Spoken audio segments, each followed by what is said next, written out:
Today our topic is number properties. So our essential question is, how can I use number properties to evaluate numerical expressions? All right, so we have three main number properties: the commutative property, the associative property, and the identity property.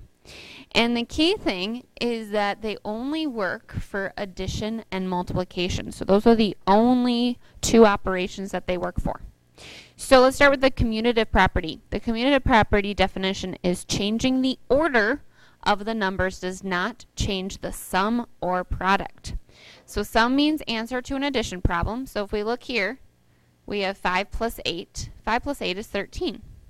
Well, what if we flip-flop the order? What if we make it 8 plus 5? 8 plus 5 is still 13. So as you can see, you get the same answer even if you switch the order. And then let's look at multiplication. 5 times 10 is 50. Flip-flop the order. 10 times 5 is still 50. So it works for addition and multiplication. It does not work for subtraction or division. So only addition and multiplication. The associative property is changing the grouping. Now grouping means parentheses of the numbers does not change the sum or product. So if we look here, the order of the number is staying the same, 273, 273.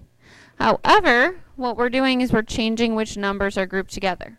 First we group 2 and 7 together. Now the importance of parentheses, if we remember, is order of operations, PEMDAS. That parentheses we do first. We have to do what's ever inside parentheses first. So if we do 2 plus 7, that's going to give us 9, plus 3 equals 12.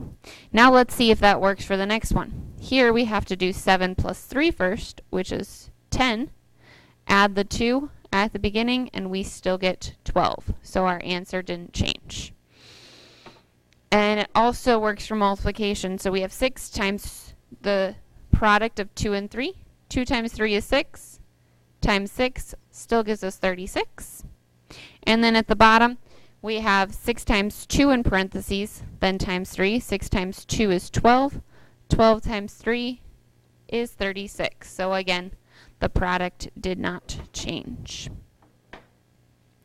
Also, that one also only works for addition and multiplication, not division or subtraction.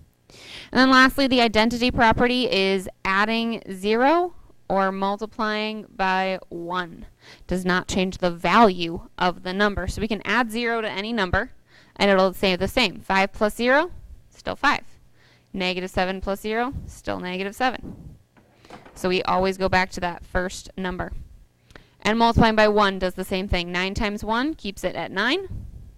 And then 1 times negative 6 is going to be that negative 6. Identify the property used. Let's see if we can identify the property.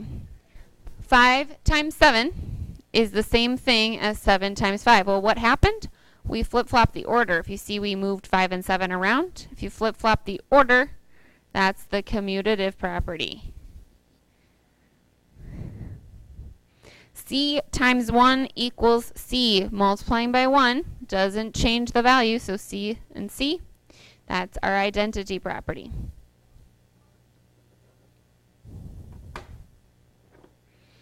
Seven plus A equals A plus 7. If you look on either side, we flip-flop the order. Instead of doing 7 plus A equals 7 plus A, it's flip-flopped. So flipping the order is that commutative property. Here we're just seeing an addition example where this was multiplication, this is addition. And this last example, 5 times the product xy, so xy is in a group, and then 5 times x in a group times y. So if you notice, the order of our numbers didn't change. We have 5xy, 5xy. What changed were these parentheses, the way we're grouping the numbers. So that is the associative property.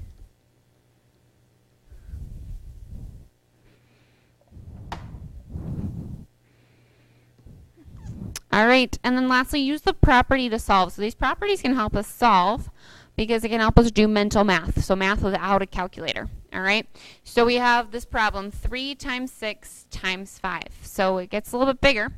But if you remember, anything times 5 kind of ends in a nice number. So if we could multiply 6 times 5 first, that would be nice. So if we take 3 times 6 times 5 and rewrite it as 3 times 6 times 5, put that 6 times 5 in its own group, what we did here is we changed the way we're grouping the numbers, and that is the associative property.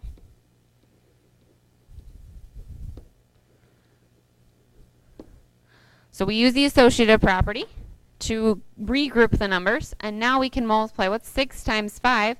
That's 30. So now 3 times 30 is a little bit easier to do in our head. 3 times 30 is 90.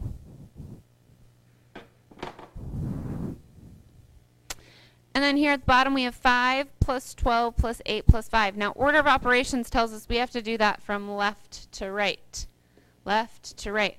However, if I could change the order of it, I could do some more math in my head. If I could flip around this 5 and this 12, it'd be a little bit easier for me. And we can flip the 5 and the 12 around because we have the commutative property, which allows us to change the order. So if I change the order, and I'm going to add in some grouping symbols here because we can do that. What's 5 plus 5? That's 10. Plus, what's 12 plus 18? Well, that's 30. And then 10 plus 30 is 40. All right. So that is all the notes that I have for you. Thank you for watching this video, and please subscribe to my YouTube channel.